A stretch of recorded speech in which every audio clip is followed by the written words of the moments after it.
Hapa nitakutajia tiba 10 za asili ambazo kila mfugaji wa vifaranga inatakiwa azijue. Sikiliza mpaka mwisho. Nitaanza na tiba ya kwanza mpaka ya 10, na nina uhakika tiba ya 10 itakushangaza sana. Kwa hiyo sikiliza hii video mpaka mwisho. Namba 1 ni unga wa majani ya moringa au tunaita mlonge. Haya ni muhimu sana kuwapatia vifaranga wako, na namna ambavyo waga tunafanya, waga tunachukua haya majani tunayaanika kwenye kivuli, tunasaga unga wake, kisha tunachanganyia kwenye chakula. Wastani wa kilo 50 za chakula unaweza ukachanganyia kwa kilo 5. Hii huviongezea vifaranga kinga pamoja na kujenga mwili, kufanya kifaranga aweze kufikia uzito mkubwa ndani ya muda mfupi. Namba 2, kuna hiki kitunguu saumu. Kitunguu saumu ni muhimu sana kwa vifaranga kwa sababu moja, hukinga vifaranga dhidi ya magonjwa ya bakteria, lakini pia inatibu minyoo. Vifaranga kama watakutana na mazingira ya kupata minyoo, basi itawatibia. Na kitu cha 3, huimarisha mmeng'enyo wa chakula. Inasaidia mmeng'enyo wa chakula ufanyike kwa haraka zaidi.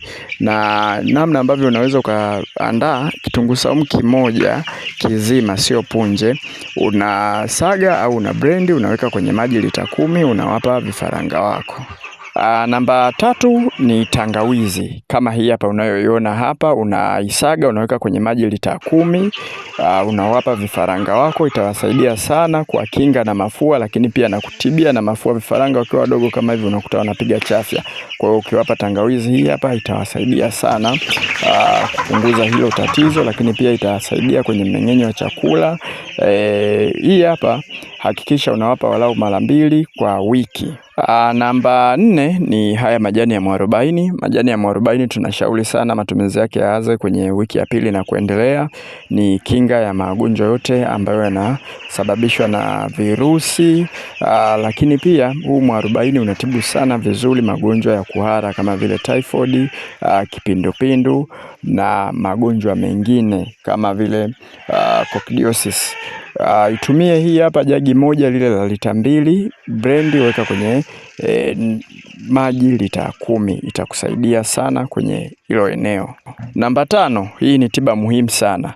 Huu hapa mwarobaini. Mwarobaini unakinga magonjwa yote yanayosababishwa kwa virusi, hasa Marex. Kwa mfano wale ambao waga wanapata tatizo la Marex. Marex ni tatizo kuku unakutana jikunja viungo vya mwili, basi ujue kabisa tiba yake ni hii hapa. Na waga tunachukua wastani wa majani 2 kwenye maji lita 7.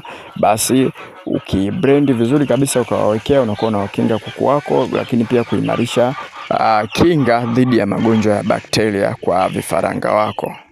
Sisi hapa shambani tumekuwa tukiutumia sana sana sana kama hivyo ambavyo unaona tunatumia. Kwa mfano wewe kama unatotolesha vifaranga wewe mwenyewe, na kushauri tengeneza mchanganyo kama huu ambao mimi nautengeneza hapa. Huu mchanganyo ninaufundisha vizuri kabisa kwenye group letu la WhatsApp. Ada yake kujiunga ni shilingi 8,000 kwa muda wa miezi 2. Watengenezee huu hapa ili kuku wako wasipate Marex.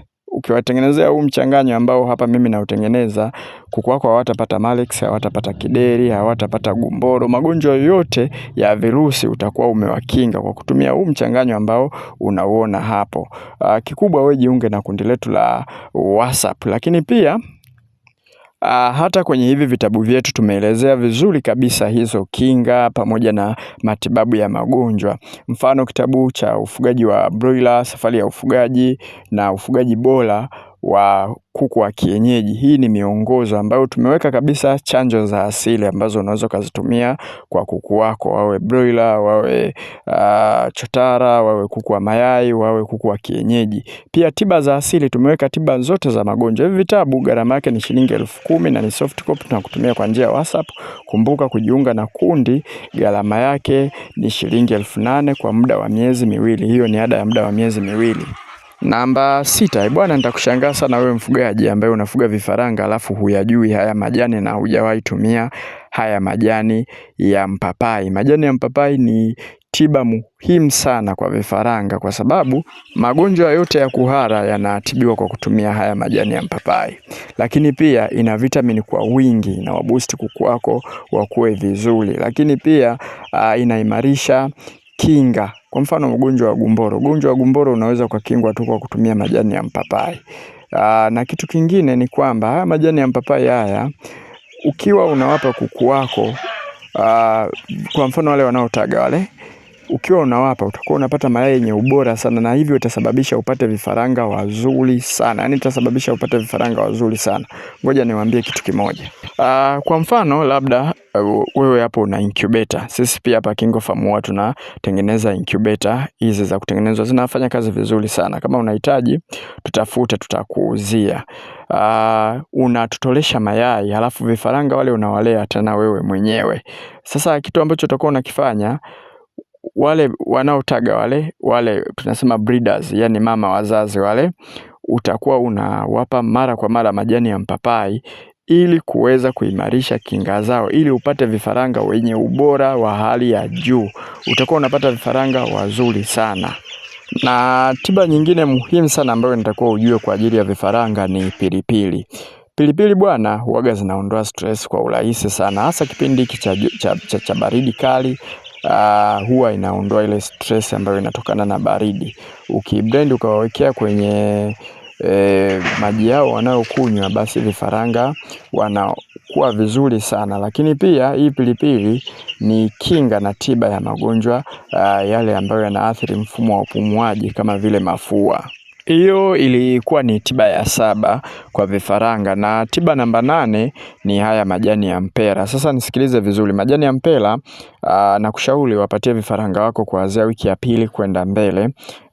Haya huwa yanatibu miharo vizuri kabisa, na hasa ugonjwa wa coccidiosis na typhoid. Typhoid ile muharo ule wa njano, ukikuta kwako na muharo kama wa njano hivi, majani ya mpera basi ndio mahali pake. Na kipimo chake ukichukua jagi moja lile la lita 2 ukablend ukaweka kwenye maji lita 10, kuku wako wanapona vizuri sana. Typhoid ni ugonjwa hatari sana ndugu yangu.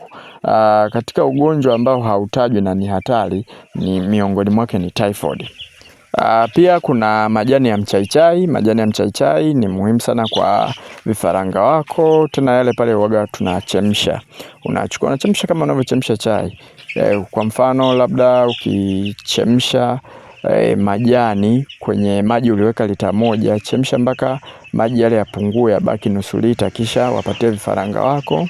Basi inawasaidia sana kwa kinga na magonjwa, lakini pia kuimarisha kinga ya vifaranga. Na mwisho kabisa kuna ndimu au limau. Ndimu na limau huwaga ni kinga na ni tiba ya mafua, hasa yale mafua ya kupiga chafya. Unalibrendi pamoja na maganda yake, kisha unawapatia vifaranga wako. Vifaranga kuanzia wiki ya 2 unashauriwa kuwapa huu mchanganyo kwa ajili ya hapo. Ndugu yangu, nimekutajia tiba 10 za asili ambazo lazima uzijue unapokuwa unafuga vifaranga.